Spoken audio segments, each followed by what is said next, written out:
All right, moving along here in week 6, campaigns and elections, interest groups, media, politics, communication. We're still in the campaigns and elections section. We're in slide number 20.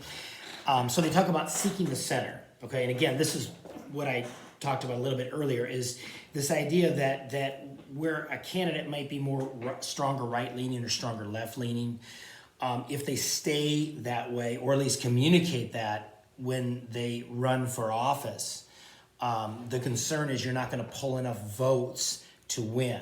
Okay, in other words, the classic dilemma: I want to be true to myself and true to my convictions, and yet I've also got to win an election. And so what tends to happen is candidates tend to seek the center. Okay, they try to appeal to more what they call moderate voters. Okay, and they have something there called the median voter theorem. Okay, if there are two parties, the parties can maximize their vote only if they position themselves at the location of the median voters. Okay, and so that's this idea that party ideology is acceptable as long as it's moderated to some degree to appeal to the greatest amount of people. Again, President Clinton did this, where he tended to what they called triangulate. Okay, where he triangulated between his position and some more moderate positions embraced by the Republicans to try to again appeal to more people. President Obama was more of what they call an ideologue, and so he tended to he campaigned fairly far left and pretty much stayed fairly consistent with that. Again, there's always contradictions in this. Trump has stayed fairly consistent with what he campaigned on, but generally speaking, if you're going to win, you're going to have to appeal in the middle somewhere. Okay, if you go to slide number 21, there, talking about minor third parties. There's been over 1,000 third parties in the history of United States, and only one party has achieved majority status, and that one is, wait for it, which one do you think? The Republican Party. The Republican Party began as a third party, and again, it's a dominant party. That's the only third party that's broken through. But again, think the defining issue of that party was abolition of slavery. Was that a pretty significant issue? Absolutely. So something like that, captured the attention of the nation to cause it to totally, rise and stand the test of time and stay strong. A lot of other issues have arisen that have caused parties to come up, but not, nothing as catalytic as slavery, and because in my estimation, then that's because they have not, because it's not an issue that is as catalytic as slavery, it has not caused, a third party to arise. There was the Progressive Party near the turn of the 20th century that, while it is no longer in existence, its influence, and I've already talked about this before, is still heavily influential. Okay, influential. But anyway, you get the idea. It is still a force today in politics. Okay, and there's some other examples here. If you go to slide number 22, you can see what they call single issue parties formed around the lone issue of an overriding interest. Okay, again, this will be really interesting. The Black Lives Matter movement, if it becomes a party, the single, what would be the single interest that it's going after? Would it be police reform? Could you get a group of people basically strongly backing them right now? Absolutely. Is that issue broad enough to get enough people to win elections? That remains to be seen. Okay, so you got the Free Soil Party. They fought the extension of slavery into the new territories. You had the Greenback Party. They sought a currency system based on paper money rather than silver and gold. You had the Populist Party in 1892. A nominee won 9% of the national vote. It was a call for the government take over the railroads. In other words, government take over the railroads. Do you think that would be a strong issue today, right? In other words, compare that with slavery, the eradication of slavery. Okay, you can see very clearly one was far more, captured the imagination of Americans than perhaps government take over the railroad. The Prohibition Party, again, trying to prohibit you know, drinking, okay, things of that nature. You know, they over time it was not strong enough to continue to you know, capture the American people's imagination and stay strong. So if you go to slide number 23, the weakening of party organizations. Okay, party organizations, you know, 50, 100 years ago were a lot stronger than they are today. Okay.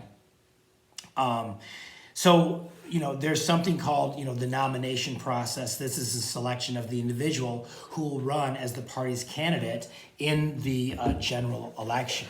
Okay. And, you know, 50, 100, 150 years ago, it was largely dominated by the political party. Is that you had to go to that political party to find out who was going to be nominated.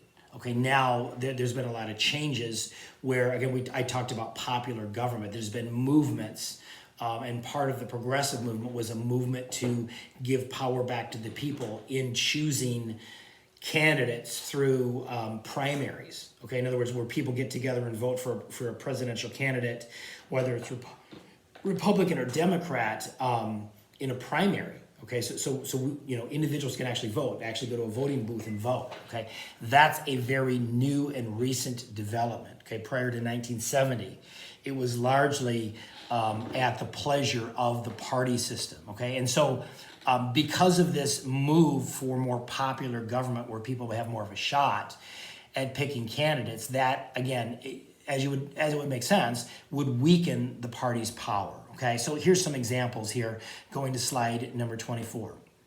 Why the party system is weakened, okay?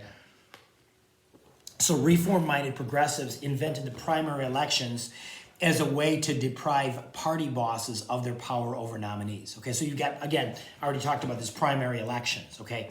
It gives control of nominations to the voters. And there's different kinds of primaries. There's a closed primary, so you can only vote for that candidate if you've registered or declared at the poll as a member of a party.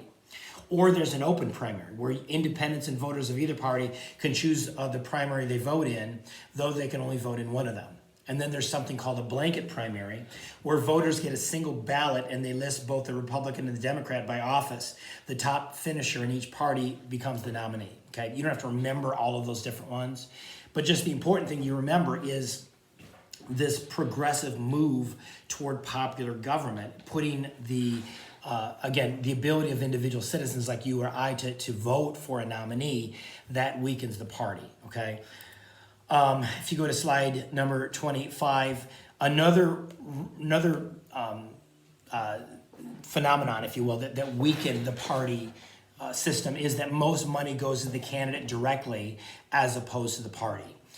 Third of all, there's what's called a decline of patronage jobs. Okay, these are jobs that were given, in other words, like for example, if you're a governor in a state and you owed your governorship to the party that basically kind of helped you get in office, when you came in office, something called patronage is that the party would tell you who your Secretary of State should be, and the party would tell you who your Attorney General should be, and the party would tell you who your, you know, pick your lower level, you know, officials.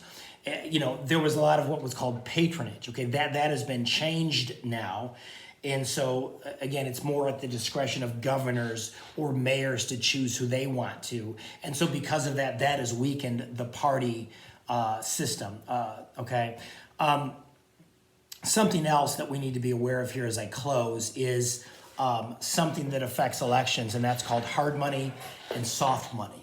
Okay, if you go to slide number 26 there, okay?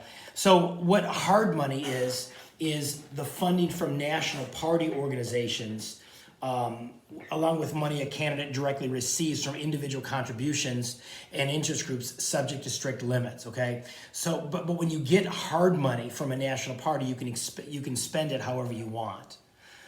Then there's soft money. Soft money is a legal loophole after the Watergate scandal, okay? It's a court ruling that allowed parties to raise unlimited campaign funds, provided that the funds are not directly given to their candidates. Okay, so hard money, it's limited, okay? But a party can give money specifically to a candidate. Soft money is you can raise as much as you want. The only problem is the party cannot give that money directly to a particular candidate. So you can see where soft money is kind of a good news, bad news situation for a party. The good news is you can raise as much as you want. The bad news is you cannot give it to a candidate to, what's the word I want to say, influence them to do what you want, okay? And so it's just kind of interesting. You need to just understand those two different types of contributions, okay?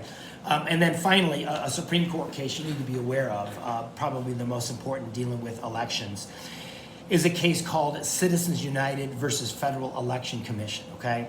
And so in this court decision, they opened the floodgates of giving, okay? At issue here was, can a major corporation like a Nike or like an Apple or Ford, okay, can they give money to candidates, okay? And so the argument was, one argument was, well, we don't like that because, again, if you're an individual citizen and you want to influence election, isn't my influence or your influence going to be a whole lot weaker than an Apple computer that can give tens of millions of dollars to a candidate?